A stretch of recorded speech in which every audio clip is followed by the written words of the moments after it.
तो क्या है ना भाई, प्रॉब्लम से जितना डरोगे प्रॉब्लम तुमको उतना ही पेलेगा।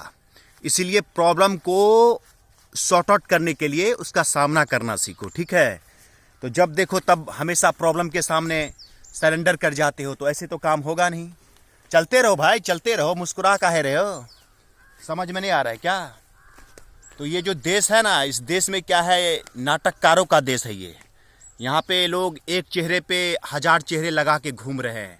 कोई हिंदू, कोई मुस्लिम, कोई ब्राह्मण, कोई चमार, कोई दुसाद, कोई कियोट के नाम पे ये नेता लोग आपस में हमको तुमको लड़वाता है और हम तुम आपस में लड़ते रहते हैं।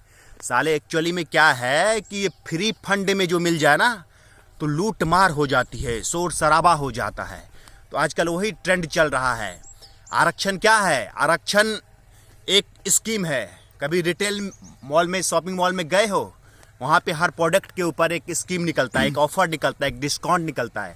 तो ये जो आरक्षण है ना, ये ऐसा ही कुछ डिस्काउंट रूपी ये एक स्कीम है जिसमें हमें और आपको गुमराह किया जाता है। अब पूछो कैसे गुमराह किया जाता है? कैसे गुमराह ऐसे किया जाता है कि ओरिजिनल में जो आपका रियल टैलेंट है, जो आपका हुनर है, जो आपका ओरिजिनल कैपेबिलिटी है, उस चीज़ को आरक्षण का जो एक स्कीम है ना, वो आपको दबा दिया जाता है। आपके रियल टैलेंट को दबा दिया जाता है। आप सोचते हो, आपके माइंड में चल रहा होता है कि वाह, इतना पढ़ लेंगे, इतना हो जाएगा, आरक्षण तो मिलना ही है, सरकारी जॉब मिल जाएगी, आराम से ऐश करेंगे। तो ऐसे में ज़िंदगी नहीं गुजरेगी। कहीं ना कहीं आप तो ऐश करोगे, लेकिन आने वाले जनरेशन का क्या होगा, ये कभी आप सोचे हो? आरक्षण दो, अच्छी बात है, लेकिन आर्थिक आधार पे देना चाहिए, ना कि जात पात पे होना चाहिए। और कोशिश तो यही होना चाहिए कि आरक्षण को हमेशा के लिए आप ख़त्म ही कर दो, बेहतर है ये। इससे क्या होगा, आपका जो रियल टैलेंट है, जो रियल हुनर है आपके अंदर, वो निकल के बाहर आएगा। और जब तक इस चीज़ को आप समझोगे नहीं, तब तक कुछ नहीं होगा। तो इसीलिए गुमराह मत हो, धर्म के नाम पे लड़ो मत, समझे ना। हमेशा धर्म के नाम पे लड़ते हो, कभी जात पात के नाम पे लड़ते हो, कभी मतलब झूठी ईर्ष्या, झूठी शान के चक्कर में लड़ते हो। इससे क्या होगा? झूठी शान। अगर रियल में तुम हीरो हो, रियल में तुम्हारे अंदर वो टैलेंट है, तो तुम्हें दुनिया की कोई ताकत नहीं रोक सकती आगे बढ़ने से। ये दिमाग में ठूस लो। और अगर जब तक ये दिमाग में नहीं आएगा ना, झूठी शान में जीते रहोगे बेटा, बाबा जी का ठुल्लू, कुछ नहीं मिलने वाला है। हमेशा गुमराह होते रहोगे, शोषण का शिकार बनते रहोगे, लोग तुमको शोषित करते रहेंगे। ये लीडर, ये नेता, ये लोग क्या है?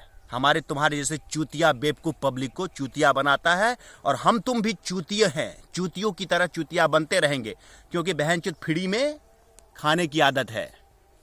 तो वही करना है। इसीलिए सुधर जाओ। सभी से मेरा रिक्वेस्ट है, सुधर जाओ बढ़िया से और कुछ अच्छा करने की कोशिश करो। अपने दम पे कुछ अच्छा करने की कोशिश करो। किसी पार्टी में शामिल हो जाने से क्या तुम्हारा पहचान बन जाएगा? अबे कहीं ना कहीं मार्केटिंग तो उस पार्टी की हो रही है। उस पार्टी का जो मैनेजिंग डायरेक्टर है वो उस चीज़ का फ़ायदा उठा रहा है। तुम्हें क्या मिल रहा है? बाबा जी का ठुल्लू। 5 साल 10 साल जिंदगी भर लड़ते लड़ते मर जाओगे, घंटा कुछ नहीं मिलेगा। और सिर्फ मिलेगा तो झूठी ईर्ष्या, झूठी शान। रुको मत, चले करो। रुकना मुझे पसंद नहीं है। चलते रहो, चलते चलते मर जाओ, वो अच्छी बात है।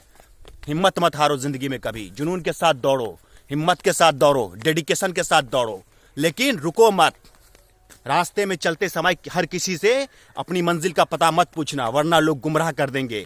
जैसे अभी तक इतने सालों से गुमराह होते आए होगे। अरे मुझे कुछ नहीं चाहिए, तुम्हें कुछ नहीं चाहिए।